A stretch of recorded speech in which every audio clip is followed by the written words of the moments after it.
Assalamualaikum warahmatullahi wabarakatuh. Perkenalkan, saya Yura Saranza dari Prodi Hukum Keluarga Islam, mahasiswa Sains Sultan Abdurrahman Kepulauan Riau.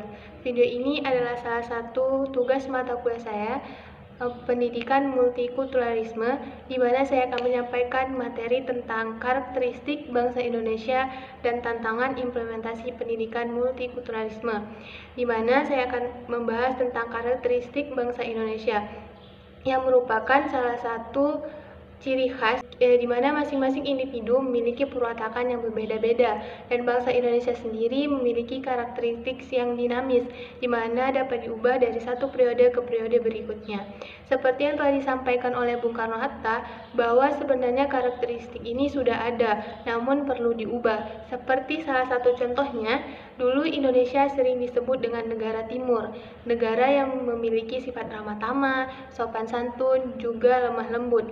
Namun untuk saat ini, karakteristik seperti itu sudah sangat langka, sangat jarang kita temui. Itu mengenai tantangan pendidikan multikulturalisme, di mana sudah banyak kejadian-kejadian yang menjadi beban pikiran, bahkan hati masing-masing kita mengenai kasus-kasus yang sudah sangat banyak terjadi, mulai dari yang kecil hingga yang besar, di mana contohnya seperti yang sedang viral saat ini tentang keagamaan. Nah, begitu juga tantangan implementasi pendidikan multikulturalisme ada di Indonesia, di mana sudah kita ketahui bahwa Indonesia itu sendiri merupakan suku, bangsa, ras, agama, budaya yang terdapat pada Bhinneka Tunggal Ika, bahwa kita itu berbeda-beda tetapi tetap satu. Dan mengapa dikatakan bahwa Indonesia itu sebagai negara multikulturalisme? Karena dia tidak hanya merupakan sebuah keyakinan atau kepercayaan, namun sebagai suatu tempat berpindah, tempat menetap atau tempat hidup suatu bangsa.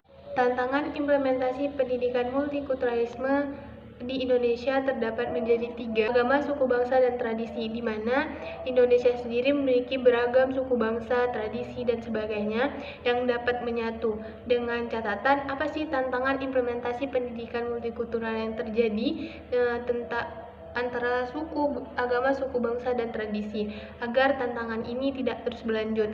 Nah, seperti sekarang sudah banyak sekolah-sekolah yang berpendidikan formal, seperti sekolah-sekolah yang adanya pelajaran pendidikan keagamaan, di mana di sini akan belajar untuk semua siswa-siswa untuk saling mempercayai dan saling menghargai. Seperti salah satu contohnya, siswa yang beragama Islam itu akan melaksanakan puasa di bulan suci Ramadan, dan kemungkinan siswa yang berbeda agama mungkin bisa saling menghargai dengan tidak makan di depan temannya yang berpuasa.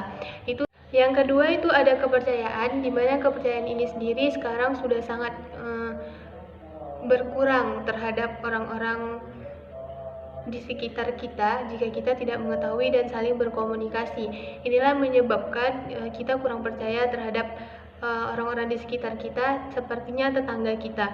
Itu karena apa? Karena kurangnya komunikasi antara anggota satu atau individu satu dengan individu lainnya, sehingga kurangnya kepercayaan, seperti mungkin rasa curiga yang tumbuh, namun mereka tidak tahu bahwa sifat orang tersebut adalah baik atau bisa dipercaya, sehingga silaturahmi yang tidak terjalin, komunikasi yang tidak terjalin dapat mengurangi kepercayaan kita terhadap tetangga kita.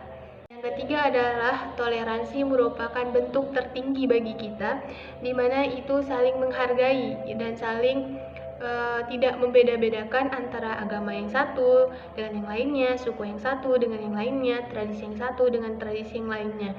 Nah, seperti yang telah saya sampaikan tadi, di mana sekolah-sekolah formal sudah mengadakan mata pelajaran pendidikan keagamaan, di mana itu bukan hanya dapat menambah wawasan bagi siswa-siswa yang akan melanjutkan ke jenjang pendidikan berikutnya, bukan hanya untuk itu, namun bisa juga bermanfaat untuk masyarakat sekitar, sehingga dengan toleransi ini dapatlah terjalin komunikasi dan silaturahim, yang dimana kita saling dapat menghargai dan saling memiliki kepercayaan antara satu dan lainnya.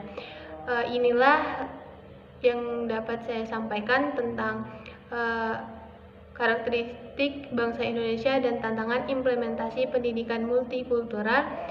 Saya akhiri dengan wabillahi taufiq wal hidayah. Assalamualaikum warahmatullahi wabarakatuh.